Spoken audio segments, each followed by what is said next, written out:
bagaimana kita nak mendapat tahu apa aliran kewangan kita, bagaana perbelanjaan kita, berapa peratusan perbelanjaan kita kepada perbelanjaan yang kita tidak dapat elak, dan apa yang kita boleh lihat dari pendapatan, peratusan yang kita boleh lihat, kita boleh simpan dari pendapatan kita. Jadi kami di sini pada hari ini ingin memberi sedikit sharing teknik yang mungkin boleh membawa perubahan dalam kehidupan peserta-peserta kita pada hari ini dalam mengurus kewangan. Welcome, let's explore the Excel world. So data driven, bila kita kata data driven personal financial management ni, paling utama ni kita lihat balik. Bagi saya mula membuat perancangan ni dari tahun 2003. So sekarang ni kalau saya lihat balik selama 17 tahun 17 tahun saya ada data-data saya. Misalnya dari segi data elektrik bil elektrik saya boleh lihat semula 17 tahun dulu bagaimana penggunaan elektrik saya dan pada hari ini. Dan perancangan ini banyak membantu saya melihat perbelanjaan saya. Adakah kita ni salah guna, wastage, atau kenapa ada peningkatan, apa yang kita buat di rumah kita, apa peralatan-peralatan baru yang telah kita introduce yang menyebabkan kenaikan. To be frank saya pada 2003 tu bil elektrik saya adalah 30 hingga 40 ringgit sebulan, dan sekarang saya berbelanja 300 hingga 400 ringgit sebulan. You can see that how much 10 it is like so much increase in the electricity bill. Tapi bila saya lihat semula pada masa tu kami baru berkahwin dan rumah tak adalah tidak kalau kami keluar pagi kami akan balik petang dan tidak menggunakan elektrisiti rumah, tiada siapa di rumah. Dan bila ada anak, bila kita ada pembantu di rumah dan kita ada peralatan-peralatan lain yang untuk menyenangkan hidup dan sebagainya, semua ni yang menyebabkan peningkatan. Tapi akhirnya tu rasional pada diri kita, adakah peningkatan sebanyak RM270 ini membantu kita untuk menaikkan taraf hidup kita dan juga memastikan perkara-perkara lain dalam hidup kita itu ada membawa perubahan yang positif. Jadi sangat penting. Itu yang kita kata di sini adalah data driven personal financial management, sebab kita tak boleh ambil data orang lain untuk melihat kehidupan kita. Kita kena lihat pada kehidupan kita sendiri, data-data daripada keluarga kita dan daripada perbelanjaan kita untuk merancang kehidupan kita di masa akan datang. Terutama 21st century ni, bila saya tengok bagi kita mungkin sekarang baru selalu dengar nama data driven ni, tapi dalam hidup saya mula mempraktikkan data ini sebagai sumber perancangan dari tahun 2000 lagi, dan saya lihat banyak perbezaan menggunakan dan tidak menggunakannya. Dan seterusnya kita lihat fleksibel. Apa yang fleksibel? Kalau kita guna Excel, kita boleh lihat Excel ni walau kita boleh ubah dan kita boleh tambah dari segi kolom dan juga row. Bila kita ada perbelanjaan baru dan juga ada katalah selama ni sebelum ni kita ada bayar satu kereta saja. Sekarang kita beli kereta kedua. Kita easily insert the second car, dan kita boleh modify tanpa perlu banyak perubahan dalam Excel sheet kita. Dan ini merupakan satu lagi sebab saya selalu memilih Excel ni sebagai platform untuk membuat perancangan kewangan. Seterusnya dynamic sekarang ni kalau kita tengok ni satu yang baru, Google I always like to thank Google for this. Dia telah memperkenalkan form yang kita boleh gunakan untuk menambah data dalam Excel, dan kita tak perlu lihat lagi row and columns ni garis-garis kecil ni yang menyebabkan ramai yang rasa susahnya Excel ni Dengan adanya Google Form ni, sekarang dia jadi sangat dynamic, yang selepas ni kita akan berkongsi sedikit bagaimana kita boleh menguruskan kewangan kita dengan menggunakan Google Form. Dan seterusnya adalah structured. Kalau kita lihat di sini, mungkin pada hari ini kami tidak berkongsi untuk tahap seperti ini, tapi ini adalah something yang saya hendak peserta untuk faham. Pivot table ni membolehkan kita structurekan kita punya perbelanjaan dan ni dalam bentuk pelbagai bentuk graf dan sebagainya. Dan akhir sekali yang menarik di sini adalah visibility. Saya menggunakan satu contoh yang besar di sini, tapi kita boleh lihat by just clicking kita boleh lihat graf kita bagaimana dia berubah dari bulan ke bulan, minggu ke minggu atau tahun ke tahun.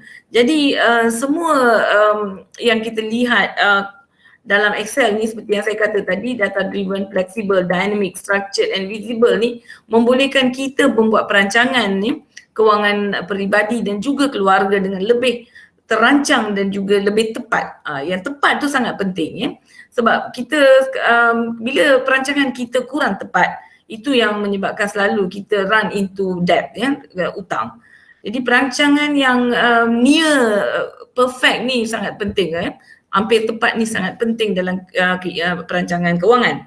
Okey, dengan ini saya rasa kita akan teruskan sesi bersama Encik Syafiq di mana kita akan melihat bagaimana kita boleh melakukan menggunakan Google Form untuk mengumpul data dalam Excel. Silakan. So sekarang saya Syafiq, saya akan menerangkan tentang penggunaan Google Form dan seterusnya. Daripada Google Form kita akan boleh import kepada Excel untuk kita lihat sejauh mana rekod perbelanjaan kita kita boleh pecahkan dalam tempoh satu hari, harian, dalam mingguan ataupun secara bulanan. So peserta boleh lihat skrin saya. So skrin saya sedang buka Gmail.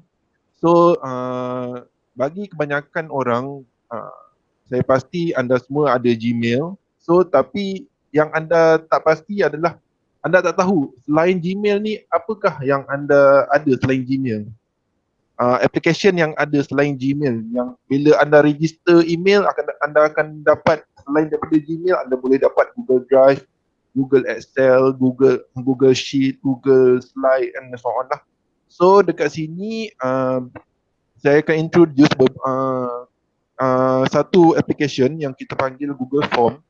So dekat atas kalau masing-masing boleh buka, boleh buat bersama dengan saya sekarang. So kita ada Google, dekat email kita ada Google Apps icon di tepi top right. So kita scroll, kita akan jumpa satu kita panggil Google Form. So kita tekan di situ. Alright, so Google Form ni kita boleh menghasilkan berpelbagai bentuk apa yang kita nak beri kepada orang. Let's say kita nak buat survey, kita nak buat kita nak buat collect data, ataupun kat sini kita ada cost evaluation untuk students. So dekat sini kita akan menggunakan Google Form untuk kita create satu like we call application di mana kita boleh enter kita punya rekod perbelanjaan sama ada bulanan, harian ataupun mingguan. So dekat sini saya telah create satu bentuk Google Form di mana kalau peserta boleh lihat saya ada pecahkan kepada 3 bentuk iaitu expenditure untuk rekod expenditure secara harian, secara mingguan dan secara bulanan. So dekat sini apabila saya alright. So saya nak bagi saya boleh pilih di sini secara daily. Daily ni adalah perbelanjaan yang lebih kepada apa yang kita selalu belanja secara kerap dalam dalam harian lah. Dalam kata lain seperti kalau pergi kerja kita nak lunch, kita ada toll, kalau lalu highway kita ada toll and so on lah. So dekat sini kita akan letak date, lepas tu name your expenditure, for example lunch. Lepas tu kita letak berapa harga, berapa cost yang dibayar lah untuk spend lunch tu. Lepas tu yang ni extra kita boleh letak secara optional. kita bayar untuk siapa?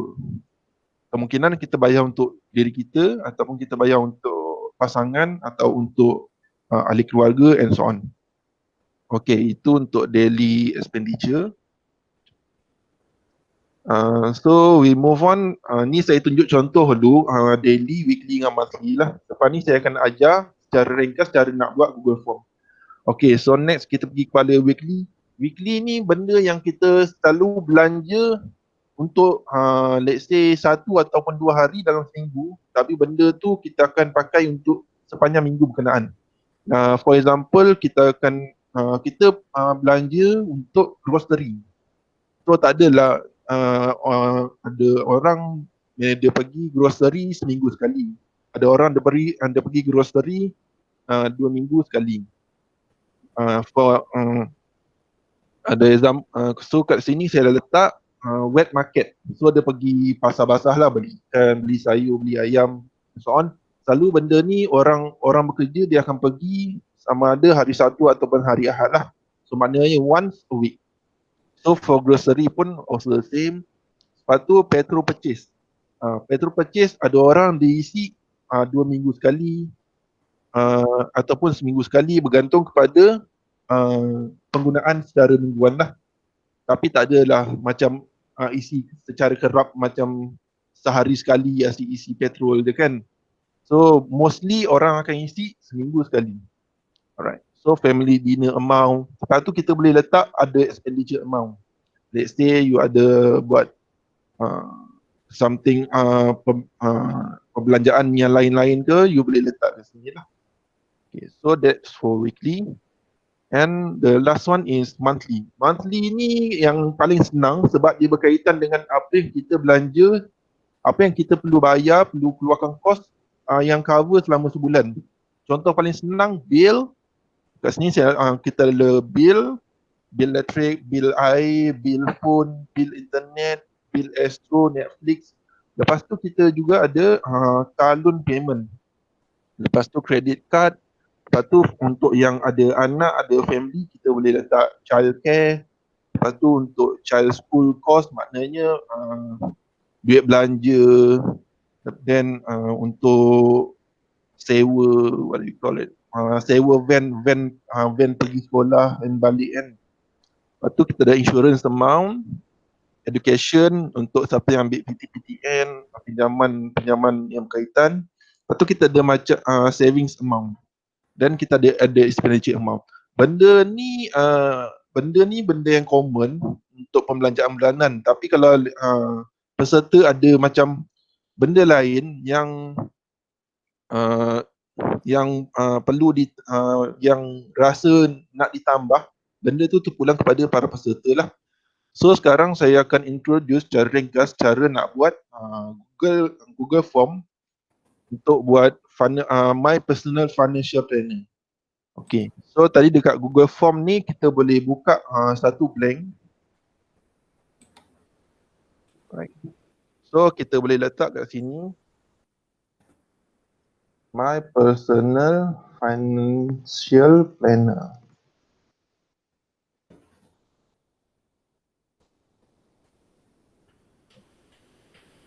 Alright. So dekat sini kita boleh pecah kepada 3 expenditure type. So peserta boleh letaklah sama nak buat harian ataupun let's say dia tak nak letak secara harian, maybe tak cukup masa nak letak secara mingguan pun boleh juga. So kat sini saya kita boleh tambah juga kalau nak tekan add option di bawah. Weekly and monthly. Alright. So sini kita tak required lah. Okay. So bila dia buat untuk kita wujudkan section untuk daily, kita akan buat satu section untuk daily expenditure saja. Daily expenditure. So untuk daily expenditure, benda yang perlu kita letak, obviously bila berkaitan dengan daily kena letak date lah. Date kat sini kita Google Form dia bagi option untuk bila kita letak date, kita boleh select date tu. So dekat tepi ni kita ada option untuk date lah. Nanti dia akan keluar bentuk seperti yang tertera di skrin. So dia boleh pilih date seperti ini. Right. So next kita boleh add new question. Alright. What is your expenditure? Okay, so benda ni peserta boleh, kalau kita pilih short answer maknanya peserta macam kena jawab, menjawab soal, kena jawab sendirilah. Tak Kena perlu masukkan jawapan sendiri, kita tak dibagi pilihan. kita tak bagi pilihan. Kalau short answer dia selalu tak ada pilihan. Ya. Yeah. Alright. So lepas tu kita boleh letak amount dia. Amount.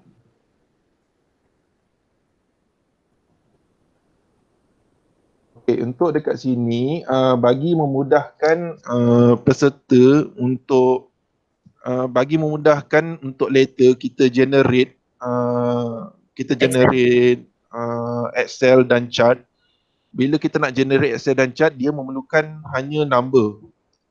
So dekat sini kita boleh letak validation, maknanya peserta hanya perlu enter number saja, tak perlu enter RM and so on lah. So dekat sini dia akan keluar number is number. Tapi basically bila peserta enter amount ataupun peserta enter let's say kita buat example again, price, tak keluar. Saya buat semula. Saya buat amount ataupun price. Dia akan automatic detect price ni adalah number, ataupun kita letak amount tadi kan, dia akan detect benda ni sebagai number. So dia akan automatic keluar respon validation. So peserta tak perlu susah-susah untuk add validation lah seperti di bawah ni. So dekat sini peserta hanya perlu enter amount saja. Let's say amount untuk lunch adalah RM5. So peserta hanya perlu enter 5 saja di ruangan jawapan yang disediakan. Untuk example di sinilah, just 5. Okay. So next kita boleh letak juga kepada siapa yang lunch ni untuk siapa.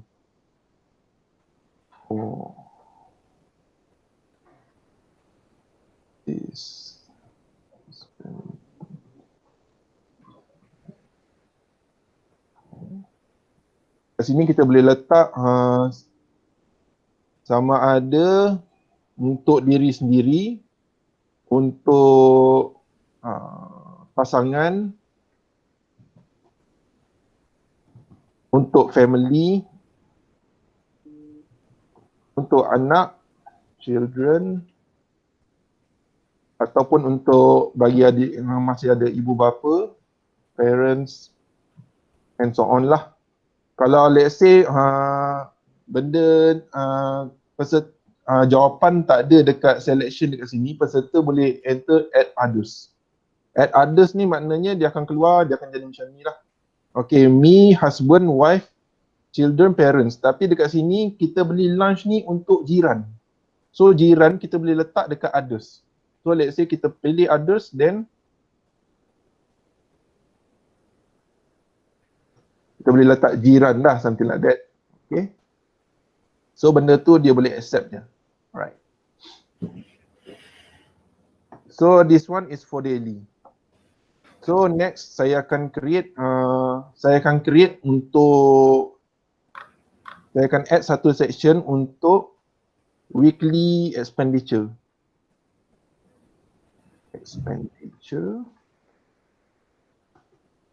Okay. So yang pertama weekly expenditure dia lebih kepada perbelanjaan dalam mingguan. So dalam satu bulan tu kita ada berapa minggu. So kat sini kita boleh letak week number. So maknanya nanti bila kita generate Google tu, peserta boleh lihat lah, oh this one week number 1 perbelanjaan adalah 200. Week number 2 perbelanjaan adalah 300.5. And so on lah. So kita boleh letak 1, 2, 3, 4. Oh maximum ada option untuk 5 lah. 5 weeks. So next. Okey, seperti apa yang saya terangkan tadi, some example untuk weekly expenditure adalah seperti wet market expenditure. Yang ni kita boleh enter terus amount dia. And so dia akan automatically keluar number response validation lah. So peserta hanya perlu enter number saja. Okay. So macam kalau benda ni dia berulang kali, soalan ni berulang kali, so peserta tak perlu type, tak perlu add new question. Peserta boleh duplicate saja question yang sama dan tukar dia punya soalan saja. So next kita maybe ada grocery. So kita duplicate again. So kita ada petrol.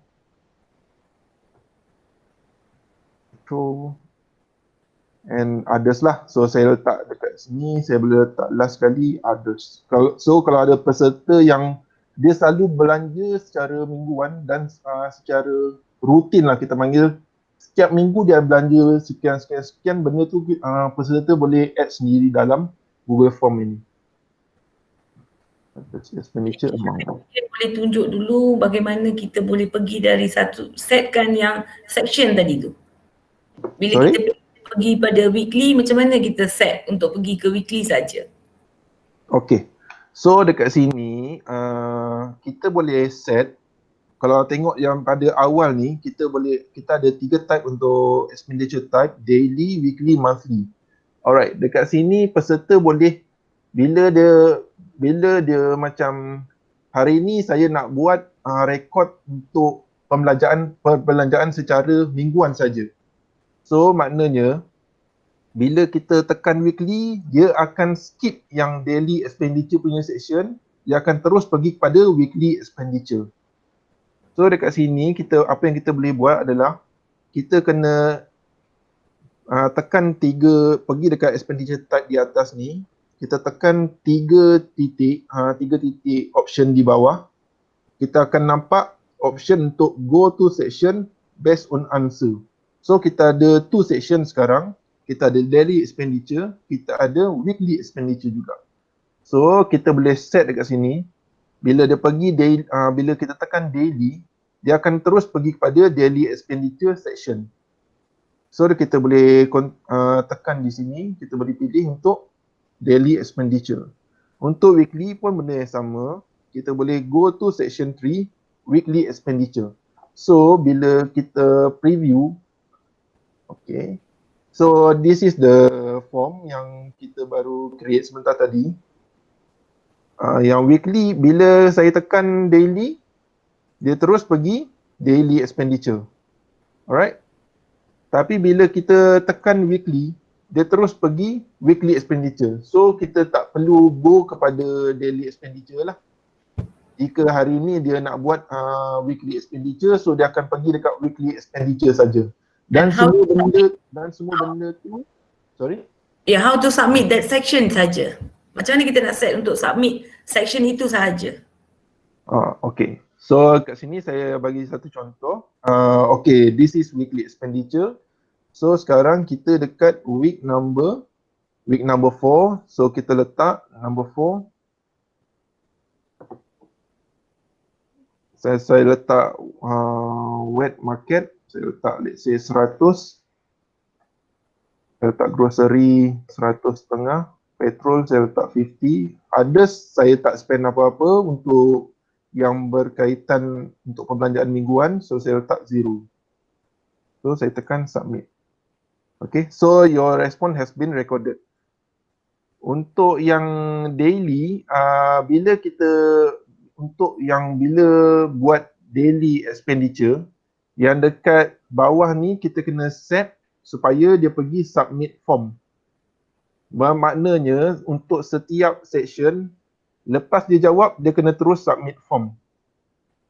Okay, supaya bila kita pergi daily expenditure, dia tak pergi kepada weekly expenditure, dia terus submit. For example, saya tunjuk semula, kali ni saya akan jawab untuk daily expenditure. Daily expenditure, okay. Hari ini kita boleh terus tekan today. What is your expenditure? So saya kata untuk breakfast, saya letak hari ni saya makan roti canai, so RM3. So untuk saya. Then saya terus submit. Okay, so one record. Then tengah hari saya ada makan nasi ayam. Okay, so saya tekan balik link yang tadi, submit another response. Saya masuk balik daily. So saya tekan next. Hari yang sama. What your expenditure? Lunch. Amount is RM10 untuk husband and wife. Okay, so saya submit. Okay, so and so on lah. So benda macam tu untuk daily expenditure record. Saya gunakan satu quiz yang saya pernah buat. Hasilnya, bila kita tengok kat responses ni, kita akan ada dalam bentuk graf. Apa yang perbelanjaan yang kita buat, dan kita boleh visualize perbelanjaan kita dalam bentuk yang sangat visible, di mana kita boleh mendapat satu gambaran atas perbelanjaan kita, peratusan dan sebagainya. Dan pada masa yang sama juga, data yang kita masukkan ni, kita boleh createkan Excel sheet, dan kita boleh membuka dalam bentuk Excel sheet. Mula-mula kita daripada sini, bila kita klik ikon Excel ni, kita akan buat kita boleh buka spreadsheet. Dan di sini ni kita sebenarnya boleh membuat pelbagai manipulasi untuk melihat, semula kita boleh buat graf, dan kita boleh memberi apa kita kata pelbagai calculation yang kita nak lihat apabila kita nak tengok skor ataupun berapa banyak yang kita belanja dan sebagainya. Apa yang menarik, Google Form yang kita dah buat tadi tu sebenarnya kita boleh buka di handphone kita dalam Google App, dan kita boleh biarkan dia di situ. Dan setiap kali bila ada perbelanjaan, kita just buka, sebab Google App ni dia by tab Jadi kalau kita tak tutup tab tu, dia akan sentiasa ada di situ, dan kita boleh terus key in dari masa ke semasa. Excel ni boleh digunakan dalam pengurusan mudahkan kita untuk key in setiap hari. Sebab bila kami memperkenal app dan sebagainya, ada banyak feedback daripada peserta dalam bengkel ni, dan juga bengkel-bengkel sebelum ni bila saya buat, dia kata selepas 1 jam ke masa tu macam susah nak urus app ni, sebab banyak nak di-key in, banyak disusun semula dan sebagainya. Jadi bila kita menggunakan Excel, mungkin dia lebih mudah, dan kita boleh tambah dan tolak mengikut keperluan kita dari masa ke semasa.